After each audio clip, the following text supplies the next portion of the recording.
కొంతమంది పాస్టర్లు అందరూ సంపాదనే ధ్యేయంగా పనిచేస్తున్నారు కదా మరి. కొంతమందిని మీరే అంటున్నారు కదా, హ్మ్. అందరూ కాదని మీరు ఒప్పుకున్నట్టే కదా. సరే, చాలా మంది పాస్టర్లు. చాలా మంది పాస్టర్లు ఉన్నా ఆ కొందరు మాత్రం నమ్మకంగా పనిచేసే వాళ్ళు ఉన్నారు కదా. హ్మ్. అందరూ ఒకే రకంగా ఉంటారని అందరిలో పాస్టర్ హేమన్ ఒకడు, అంతేనా? అంటే ఏ విషయంలో? అంటే సంపాదన లెక్క చేయకుండా దేవుని ప్రేమ, దేవుని ప్రార్థనలో ఉన్న వ్యక్తులలో ఆ పాస్టర్ దేవుడే హేమన్ ఒకడు. నాకు ఆస్తి అనే ఆలోచనలో ముందుకు వెళ్తున్న వ్యక్తినే తప్ప ఆస్తులు ఎటువంటి సంపాదించుకోవడానికి ఇబ్బందులు ఏం లేవా? ఇబ్బందులు లేవా? ఇబ్బందులు అంటే వ్యక్తిగతంగా మీకు ఏమి ఇబ్బందులు లేదా? వ్యక్తిగతంగా ఇబ్బందులు అంటే ఫినాన్షియల్ గానండి, ఫినాన్షియల్ గానీ, పర్సనల్ గానీ, రిలేషన్ పరంగా గానీ ఇబ్బందులు ఏం లేవా? ఇబ్బందులు అనేటువంటివి మనిషిగా ప్రతి ఒక్కరూ అనుభవిస్తారండి. Right, okay. అంటే ఒక పాస్టర్ అయిన మీకే ఇబ్బందులు ఉన్నప్పుడు దేవుడి ప్రార్థన చేస్తూ ఆదివారం వచ్చినంత మాత్రాన వారి ఇబ్బందులు ఎట్లా తొలగిపోతాయి? ఎలాగ నాకు అర్థం కాలేదు. ఇబ్బందులు పోవాలని చెప్పేసి కొంతమంది క్రైస్తవులందరూ కూడా ఆదివారం చర్చికి వస్తారు, ఓకే, ప్రేయర్ చేస్తారు, అంతవరకు ఓకే. మీలాంటి పాస్టర్లకే ఇబ్బందులు ఉన్నప్పుడు వారి ఇబ్బందులను దేవుడు తీరుస్తాడా అని అన్నది నా ప్రశ్న. ఆ విశ్వాసం అంటే మీకున్నాయి ఇబ్బందులు, మీకు కూడా ఉన్నాయి. నేను చెప్పేది ఏంటంటే ఫస్ట్ ఆఫ్ ఆల్ ఇబ్బందులు తీరుస్తాడు అనే ఉద్దేశంతో చర్చికి వచ్చే వాళ్ళు ఎవరైనా ఉంటే ఫస్ట్ ఆఫ్ ఆల్ చర్చికి రావడం మానేయండి. ఇబ్బందులు అనేటువంటివి తీరాలి అనే ఉద్దేశంతో రావద్దు. నిజమైనటువంటి దేవుణ్ణి తెలుసుకోవాలి, నీ ఆత్మ రక్షించబడాలి అనే ఆలోచనతో మందిరానికి రావాలి తప్ప నీ కోరికలు తీరుస్తాడని, నీకున్న సమస్యలు తీరుస్తాడని రావడం అనేది వాక్యానికి వ్యతిరేకమైనటువంటిది. ఈ విషయం 100%. ఇంకొక విషయం కూడా, బైబిల్లో దేవుడు ఇబ్బందులు రావో నన్ను తెలుసుకుంటే కానీ మీరు దేవుడిగా అంగీకరిస్తే మీకు శ్రమలుండో, సమస్యలుండో, ఇబ్బందులుండో, నష్టాలుండో అని అనలేదండి. తట్టుకోగలిగేటువంటి సమస్యలు, శ్రమలే ఉంటాయి తప్ప తట్టుకోలేని శ్రమలు మాత్రం నేను పెట్టను. ఒకవేళ పెట్టినా ఆ శ్రమల నుంచి తప్పించుకునే మార్గాన్ని కూడా నేను మీకు చూపిస్తాను అన్న దేవుడండి.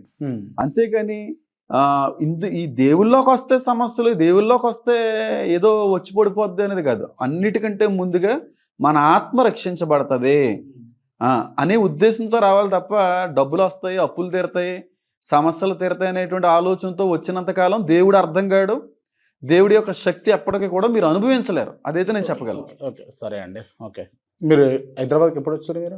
నేనా నైట్ వచ్చానండి. నైట్ వచ్చారు? అవును, రాత్రి వచ్చారు. ఇప్పుడు ఈ టైంకి మనం ఇంటర్వ్యూ చేస్తున్నాం. అవును. తిన్నారా ఏమన్నా? తిన్నారా? నేనైతే ఇప్పుడు నేను ఇంకేం తీసుకోలేదు. మీలు ఏం తీసుకోలేదు. మా దగ్గర టీ కాఫీ అడిగినా కూడా తాగలేదు. మీరు టీ కాఫీ తాగలేదు, వాటర్ కూడా తాగలేదు. ఎందుకు? అంటే ఏమన్నా అంటే ఫాస్టింగ్ అని ఏం కాదు, తీసుకోలేదు ఇంకా మీల్. అంతే.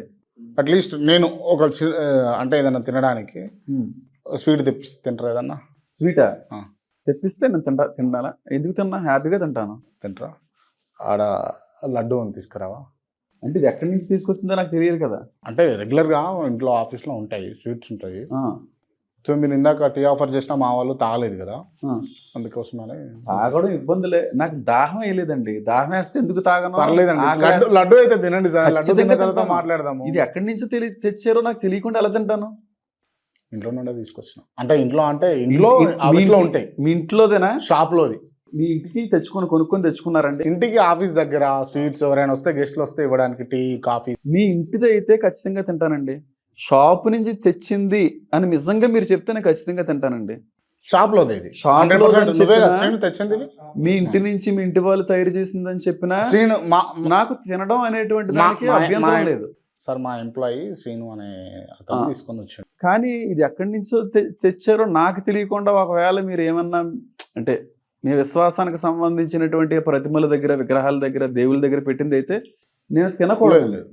తినండి, తినొచ్చు. మీ ఇంటి దగ్గర అయితే నేను తింటాను. నన్ను నమ్ముతారా మీరు? ఖచ్చితంగా నమ్ముతాను. తినండి. మీరు నన్ను ఫూల్ చేయరని చెప్పి నేను నమ్ముతాను. నేను ఏం చేయను, తినండి. మీ ఇంటి దగ్గరది మీ మిస్సెస్ చేశారు కాబట్టి. మిస్సెస్ చేయలేదు, బయట షాప్ నుంచి తెప్పించిన. షాప్ నుంచి తెప్పించారు, 100% నిజమే.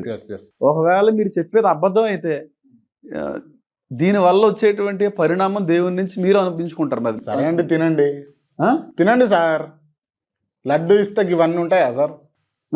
లడ్డు ఇస్తే ఇవన్నీ ఉంటాయా? ఇప్పుడు నాకు తెలియాలి కదా సార్ ఎక్కడి నుంచి తెచ్చారనేది. నా లడ్డు అయిపోతుంది, తినండి సార్. మీ లడ్డు అయిపోయినా నాకు తెలియకుండా ఎలా తింటాను?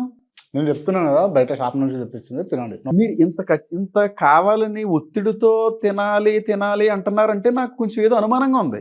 తినడం పెద్ద విషయం ఏం కదా నాకు ఇది. పెద్ద విషయం ఏం కాదండి. తినండి సార్, షాప్లోదే తినండి, పర్లేదు. ఎందుకు తినండి? నా కోసం కొంచెం టేస్ట్ చేయండి సార్. ఎక్కడి నుంచి తయారు చేశారో, ఎక్కడి నుంచి పెట్టింది తీసుకొచ్చారో నాకు తెలియకుండా అలా తింటాను. Balaji sweet house. Balaji sweet house. Balaji sweet house ఇక్కడదే. స్వీట్ హౌస్ అయితే నేను ప్రాబ్లం లేకుండా తింటాను. మీ ఇంటి దగ్గరది అయినా సరే ప్రాబ్లం లేకుండా తింటాను, మీరు చెప్పారు కనుక. తినండి సార్. తిన్నారా? యా, నవలాండి, మంచిగా నవలాండి. మింగారా? మింగిరా? మింగేను. సారీ, ఇది ఇంట్లో చేసింది కాదు, షాప్లో తెచ్చింది కాదు. ఇక్కడే బల్గంపేట ఎల్లమ్మ అని టెంపుల్ ఉంటుంది.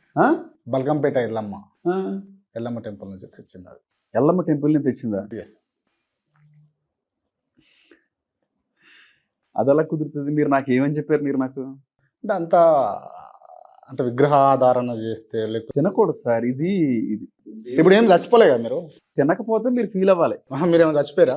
చనిపోను మీ సార్. శరీరం లోపల ఏమైనా మార్పులు అంటే ఇప్పుడు మండుతుందా? గొంతు మండుతుందా? మీరు గొంతు ఏమైనా, హేమన్ గారు నేను అడిగిందని సమాధానం చెప్పండి. గొంతు మండుతుందా? హ్యాపీగా ఉంది. నోరు ఏమైనా దురదలేదు? చాలా బాగుంది. బాగుందా? ఇది తీయగానే ఉందా? చాలా బాగుంది. తీయగా ఉందా? బాగుంది. టేస్టీ ఉందా? ఉంది. గలీజ్గా అయితే లేదు కదా? లేదు. లడ్డుయే కదా? లడ్డు టేస్ట్ తెలుస్తుంది కదా, ఇంక ఇబ్బంది ఉంది. సార్ నేను అదే మీకు చెప్పాను, ఎక్కడదైనా తింటాను నేను. మీ ఇంటి దగ్గరది కాబట్టి తింటాను, షాప్ నుంచి కొని తీసుకుని వచ్చారు కాబట్టి తింటాను. కానీ విగ్రహార్పితమైనటువంటిది అయితే మాత్రం తప్పేంది అంటున్నా నేను. తినకూడదని బైబిల్ చెప్తుంది సార్. తినకూడదని బైబిల్ చెప్తుంది.